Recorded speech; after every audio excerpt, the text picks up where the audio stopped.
पुण्यामध्ये प्रेमाच्या संशयावरून एका महिलेनं पतीच्या सेक्रेटरीची हत्या केलेली आहे। या प्रकरणी पोलिसांनी संजय सावंत, त्याची पत्नी आणि अल्पवयीन मुलीला अटक केलेली आहे। मृत महिला सावंतच्या मुंढवा भागातील कार्यालयामध्ये सेक्रेटरी म्हणून काम करत होत्या। मात्र त्यांचे संजय सावंत यांच्यासोबत प्रेमसंबंध असल्याचा संशय संजय सावंतच्या पत्नीला होता।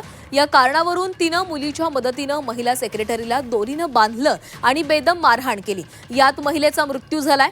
त्यानंतर आरोपींनी महिलेचा मृतदेह पोत्यामध्ये भरून कार्यालयामध्ये लपवून ठेवला।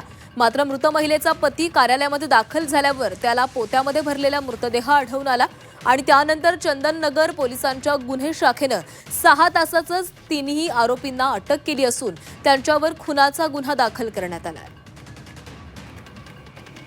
मी जेव्हा खोललं तेव्हा बघितलं की आतमध्ये अंधार होता, पूर्ण फॅन चालू होता आणि उजव्या हाताला ईट मारायचं, मच्छर मारायचं होतं। बॉटल त्याच्यावरती रक्ताची ठशी होती।